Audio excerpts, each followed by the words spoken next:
Chapter 90. They rested on the salt for 2 days, giving the animals and men plenty of time to recover. The men spent much of their time speculating about what lay beyond the mountains and how long it'd take to get there. Call slept a distance out of camp, as it was his habit. He knew the men were in good mood, for he could hear them singing most of the night. Now that he had the leisure to sleep, he found he couldn't much. He had always thought his energies equaled any situation, but he had begun to have doubts. A tiredness clung to his bones, but not a tiredness that produced sleep. He felt played out and wished they were already in Montana. There were only a few 100 miles left, but it seemed further to him than any distance that they had come. Trotting back into camp one morning, he saw there was excitement around the cook fire. Several of the men were holding rifles. The sight surprised him, for it had seemed a peaceful night. 12 horses are gone, Captain, Dishpocket said. Indians got 'em. Deets was looking hangdog, and the steeple boy could only shake his head. Neither of them had seen anything or heard anything. Well, you boys are singing opry loud enough to wake the deaf, Augustus remarked. I guess it was their charity that they didn't take the whole herd. Nobody would have noticed. Call was vexed. He had been awake almost all night and had no suspicions of Indians. All his years of trying to stay prepared hadn't helped him. They must have been good with the horses, he said. Deets felt it was mostly his fault, since it was his job to watch for Indian sign. He had always had a good ear for Indians, but he sat by the wagon listening to the singing and had heard nothing. They came on foot, Captain, he said. He had found their tracks at least. That was bold, Call said. But they ain't on foot now. He decided to take only Augustus and Deets, though that left camp without a competent Indian fighter in case there was a raid. On the other hand, whoever took the horses might have a good deal of help nearby.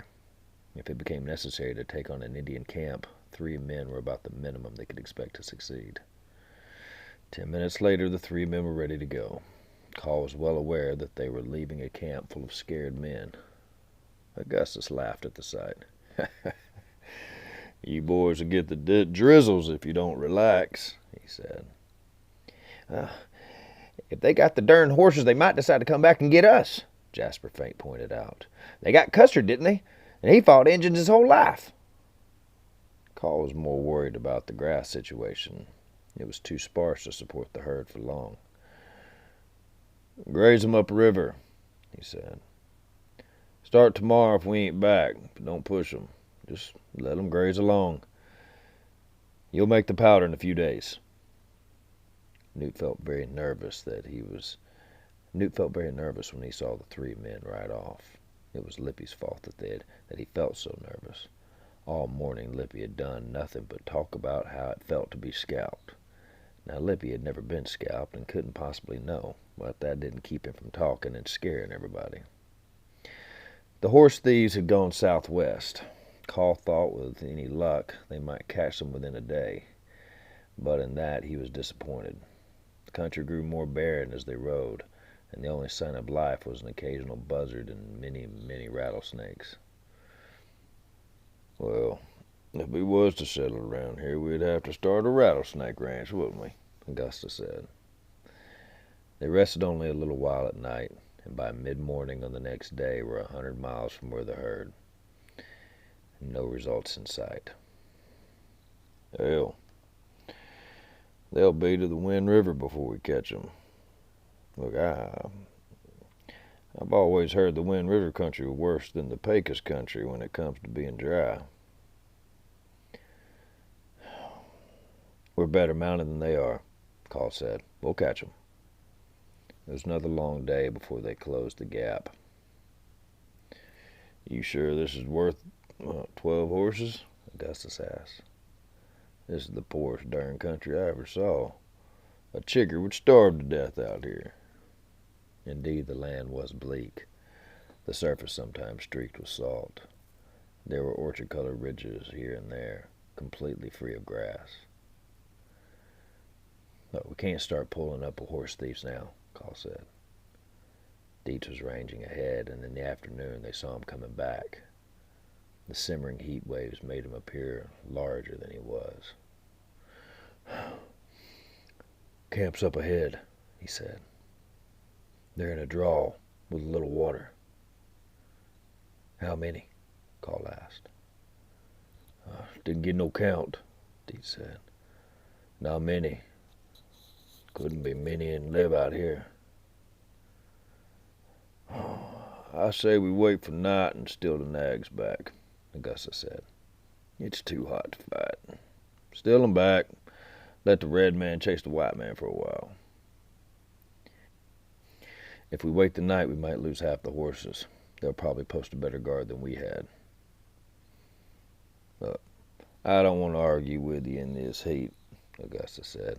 If you want to go now, okay. We'll just ride in and massacre them. Come on. Didn't see many men, Deets said. Mostly women and children. They're real poor, Captain. What do you mean, real poor? Means they're starving, Deets said. They done cut up one of the horses. My God, Augustus said. You mean they stole the horses for meat? That proved to be the case. They carefully approached the draw where the camp was and saw the whole little tribe gathered around the dead horse. There were only some 20 Indians, mostly women, children, and old men. Call saw only 2 braves who looked to be of fighting age, and they were no more than boys. The Indians had pulled the dead horses' guts out and were hacking at them into slices and eating them. Usually there were dogs around a camp, but there were no dogs around this Indian camp. I guess these ain't the mighty Plains Indians we've been hearing about, Augustus said.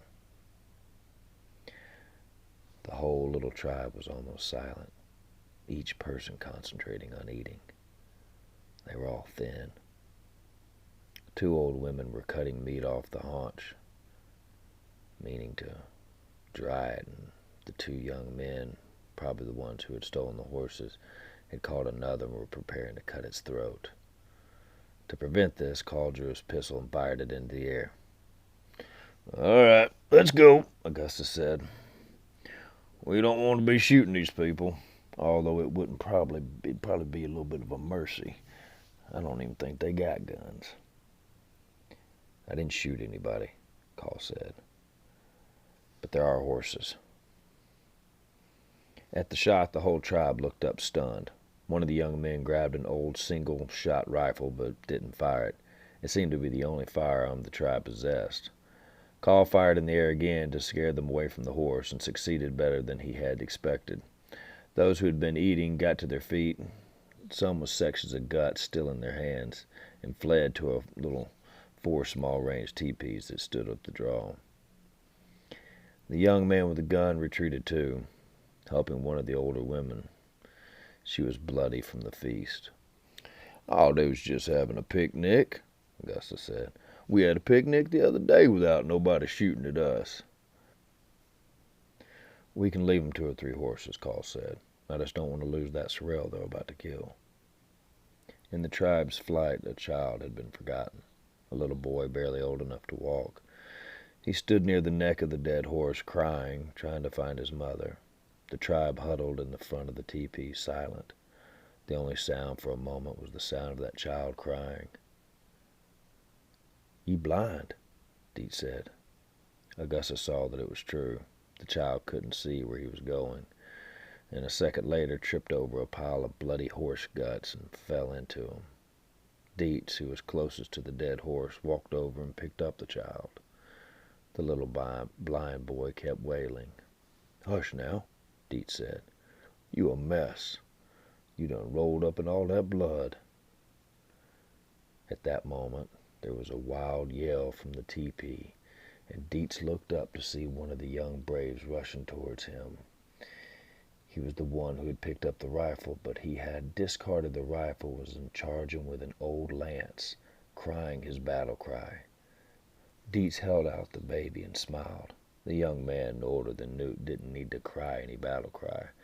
Deets kept holding the baby out towards the tribe and smiling, trusting that the young brave would realize he was friendly. The young man didn't need his lance. He could just take the squalling baby to his mother. Carl and Augustus thought, too, that the young man would probably stop once he saw that Deets meant no harm. If not, Deets could, he could whoop him. Deets was a good hand-to-hand fighter. It was only at the last second that they both realized that the Indian wasn't going to stop. His charge was desperate, and he didn't notice that Deets was friendly. He closed at a run. "Shoot him, Deets!" Carl yelled, raising his own gun. Deets saw, too, at the last second that the boy wasn't going to stop. The young warrior wasn't blind, but the look in his eyes was unseeing as the baby's. He was still screaming a war cry. It was unnerving in the stillness, and his eyes were filled with hate. The old lance just looked silly. Deets held the baby out again, thinking the boy hadn't understood. "Here, take him. I just helped him up," he said. Only then he saw it was too late. The young man couldn't stop coming and couldn't stop hating either. His eyes were wild with hatred. Deets felt a deep regret that he should be hated so by this thin boy when he meant no harm. He tried to sidestep, hoping to gain a moment so he could set the baby down and wrestle the Indian, maybe calm him. But when Deets turned, the boy thrust the lance straight into his side, up to his chest. Carl and Augustus shot almost at the same time. The boy died with his hand still on the lance. They ran down to Deets, who still had the baby in his hands, although he had over a foot of lance inside of him. Would you take him, Captain?" Deets asked, handing Carl the child. "I don't want to sit back. I don't want to sit him back in all that blood." Then Deets dropped to his knees. He noticed with surprise that the young Indian was near him, and already dead. For a moment he feared that somehow he had killed him, but then he saw that his gun was still holstered. It must have been the captain or Mr. Gus. That was a sad thing that the boy had to die just because he couldn't understand that they were friendly. It was one more regret. Probably the boy had just been so hungry he couldn't think straight. Then he realized that he was on his knees and tried to get up, but Mr. Gus put a hand on his shoulder and asked him to wait. "No, you don't want to get up just yet, Deets," Augustus said. "Well, why don't you just take a minute?" Deets noticed the handle of the lance protruding from his side. He knew the dead boy had put it there, but he felt nothing. The captain stood in front of him, awkwardly holding the Indian baby. Deets looked at the captain sadly. He hoped that now the captain would see that he had been right to feel worried about leaving Texas. It was a mistake coming into other people's country. It only disturbed them and led to things like the dead boy. People wouldn't understand, wouldn't know that they were friendly. It would have been so much better to stay where they had lived, by the old river. Deets felt a longing to go back, to sit in the crowds at night and wonder about the moon. Many a time he had dozed off wondering about the moon, whether the Indians had managed to get on it. Sometimes he dreamed that he was on it himself, a foolish dream, but the thought made him sleepy. And with one more look of regret at the dead boy, who hadn't understood that he meant no harm, he carefully lay down on his side. Mr. Gus knelt beside him. For a moment, Deets thought he was going to try to pull the lance out, but all he did was steady it so that the handle wouldn't quiver. Where's little Newt?" Deets asked. "Well, Newt didn't come, Deets," Augustus said. "He's with the boys." Then it seemed to Deets that something was happening to Mr. Gus's head. It had grown larger. He couldn't see it all well. It was as if he were looking through water, as if he had come back to the old river and were lying at the bottom, looking at Mr. Gus through the shallow brown water. Mr. Gus's head had grown larger and was floating off. It was rising towards the sky like the moon. He could barely see it, then he couldn't see it at all, but the waters parted for a moment, and he saw a blade or two of grass close to his eye. Then, to his relief, the brown waters came back and covered him again, deep this time and warm. "Can't you take the lance out?" Call asked. He didn't know what to do with the baby, and there Deets lying dead. "I will in a minute, Call," Augustus said. "Let's just let him be dead for a minute." "Is he already dead?" Call asked, though he knew from long experience that such things happen quickly. He could not accept it in Deets' case. "I guess it went to the heart," he added pointlessly. Augustus didn't answer.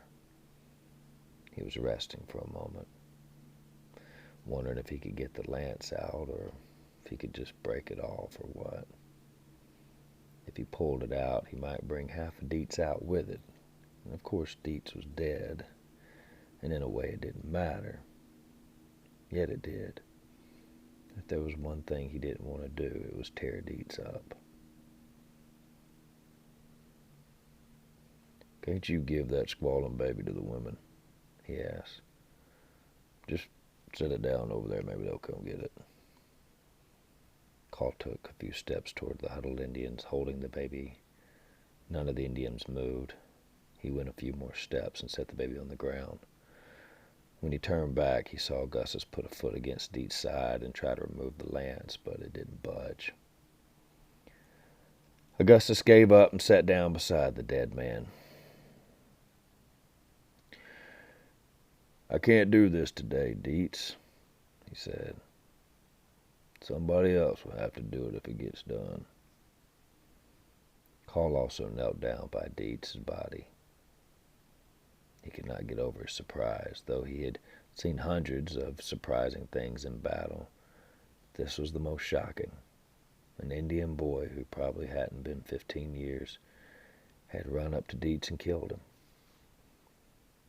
It must have shocked Augustus just as much because he didn't have anything to say. "I guess it's our fault," Call said. "We should have shot sooner." "I don't want to start thinking about all the things we should have done for this man," Augustus said. "If you got the strength to ride, let's get out of here." They managed to break the lance off so it wouldn't wave in the air, and they loaded Deets' body up on the horse. While Augustus was tying the body securely, Call rounded up the horses. The Indians watched him silently. He changed his mind and cut off 3 of the horses that were of little count anyway. He rode over to the Indians. "You better tie 'em, otherwise they'll follow us." "I doubt they speak English, Woodrow," Augustus said. "I imagine they speak Ute. Anyway, we killed their best warrior. They're done for unless they find some better country. 3 horses won't last them through the winter." He looked around at the parched country, the naked ridges where the earth had split from drought. The ridges were various colors, smudged with red and salt-white splotches, as if the floods of the earth had leaked through without the cracks. "Montana better not be nothing like this," he said. "If it is, I'm going back and dig up that goddamn Jake Spoon and scatter his bones." They rode all night and all the next day and into the following night. Augustus just rode, his mind mostly blank, but Call was sick with self-reproach. All his talk of being ready all his preparation, and then he had just walked up to an Indian camp and let Josh Deets get killed. He had known better. They all knew better. He had known men killed by Indian boys no older than 10, and by old Indian women who looked as if they could barely walk. Any Indian might kill you. That was the first law of the Rangers. And yet they had just walked in, and now Josh Deets was gone. He had never called the man by his first name, but now he had remembered Gus's foolish sign, and how Deets had been troubled by it. Deets had finally concluded that his first name was Josh. That was the way he would think of him from now on, Call decided. He had been Josh Deets. It deepened his sense of reproach that only a few days before, Josh Deets had been so thoughtful as to lead his horse through the sandstorm, recognizing that he himself was played out. Then he stood there with a rifle in his hands and let the man be killed. They had all concluded the Indians were too starved down to do anything. It was a mistake he would never forgive himself. "I think he knowed it was coming," Augustus said to Call's surprise as they rode through the cracked valleys towards the Salt Creek.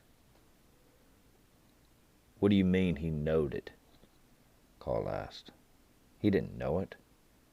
It was just that one boy who showed any fight."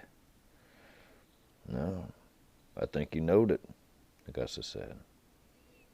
"He just stood there waiting." "He had the baby in his hands," Call reminded him.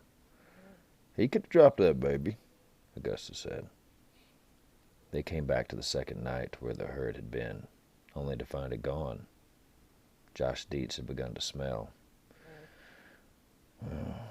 "We could bury him here," Augustus said. Call looked around at the empty range.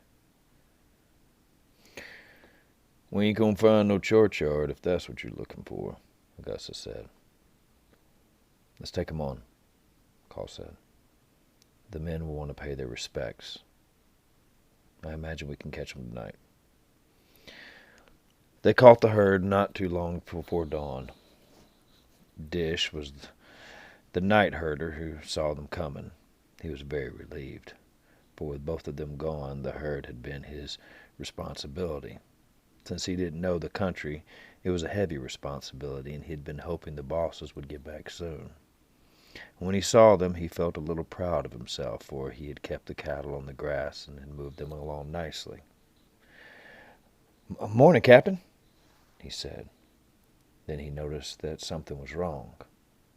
There were 3 horses, not counting the stolen ones, but only 2 riders. There was something on the 3rd horse, but it wasn't a rider. It was only a body. "Who's that, Gus?" he asked, startled. "It's what's left of Deets," Augustus said. "I hope the cook's awake." After feeling nothing for 2 days, he had begun to feel hungry. Newt had taken the middle watch and was sleeping soundly when dawn broke. He was using his saddle for a pillow and had covered himself with a saddle blanket as the nights had begun to get quite cold. The sound of voices reached him, one belonging to the captain, the other to Mr. Gus. Po Campo's voice could be heard, too, and Dish. Newt opened his eyes a moment and saw they were all kneeling by something on the ground. Maybe they'd killed an antelope. He was very drowsy and wanted to go back to sleep. He closed his eyes again, then opened them. It wasn't an antelope. He sat up and saw that Po was kneeling down, twisted on something. Someone had been hurt, and Po was trying to pull a stab of some kind out of his body. He was straining hard, but the stab wouldn't come out. He stopped trying, and Dish, who had been holding the wounded man down, turned away suddenly, white and sick. When Dish moved, Newt saw Deets. He was in the process of yawning when he saw him. Instead of springing up, he lay back down and pulled his blanket tighter. He opened his eyes and looked, then shut them tightly. He felt angry at the men for having talked so loud that they had woken him. He wished they would all die if that was the best they could do. He wanted to go back to sleep. He wanted it to be one of those dreams that you wake up from just as the dream gets bad. He felt that's probably what it was. When he opened his eyes again, he wouldn't see Deets' body lying on the wagon sheet a few yards away. Yet it didn't work. He couldn't go back to sleep, and when he sat up, the body was there. Though if it hadn't been black, he might not have known it was Deets. He looked and saw that P.I. knelt on the other side of the body, looking dazed. Far away towards the river, he saw the captain and Lippy digging. Mr. Gus sat by himself near the cook fire eating. The 3 horses had been unsaddled, but no one had returned them to the remuda. They grazed nearby. Most of the hands stood in a group near Deets' feet, just looking as Poe worked. Finally, Poe Campo gave up. "Better to bury him with it," he said. "I would have liked to see that boy." The lance went all the way to his collarbone. It went through the heart. Newt sat in his blankets, feeling alone. No one noticed him or spoke to him. No one explained Deets' death. Newt began to cry, but no one noticed that either. The sun had risen, and everyone was busy with what they were doing. Mr. Gus eating, the captain and Lippy digging the grave. Super Jones was repairing a stirrup and talking in subdued tones to Bert. Newt just sat and cried, wondering if Deets knew anything about what was going on. The Irishman and the Needle, the Rainey boys held the herd. It was a beautiful morning, too. Newt wondered if Deets knew about any of it. He didn't look at the corpse again, but he wondered if Deets had kept on knowing somehow. He felt he did. He felt that if anyone was taking any notice of him, it was probably Deets, who had always been his friend. It was only the thought that Deets was still knowing him, somehow, that kept him from feeling totally alone. Even so, the Deets who had walked around and smiled and been kind to him day after day through the years, that Deets was dead. Newt sat on his blanket and cried until he was afraid he would never stop. No one seemed to notice. No one said anything to him as preparations for burying Deets went on. P.I. didn't cry, but he was so shaken he went weak in the legs. "Well, my Lord," he said from time to time. "My Lord." An Indian boy had killed him, the captain said. Deets was still wearing a pair of the old patchy quilt pants that he had favored for so long. P.I. scarcely knew what to think. He and Deets had been the main hired help on the Hat Creek outfit ever since there had been a Hat Creek outfit. Now it was down to him. It would mean a lot more chores for him, undoubtedly, for the captain only trusted the 2 of them with certain chores. He remembered that he and Deets had had a pretty good conversation once. He had been vaguely planning to have another one if the chance had come along. Of course, that was off now. P.I. went over and leaned against a wagon wheel, wishing he could stop feeling weak in the legs. The other hands were somber.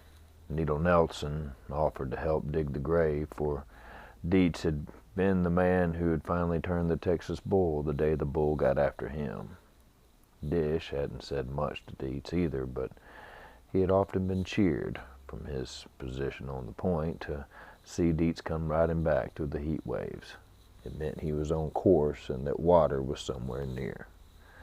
Dish wished he had said more to the man at some point. Lippy offered to help dig the grave, and Call let him. It was a task that usually got assigned to Deets himself, digging graves. Call had laid many a compañero in graves Josh Deets had dug, including most recently Jake Spoon. Lippy was not a good digger. In fact, he was mostly in the way, but Call tolerated him. Lippy also talked constantly, saying nothing.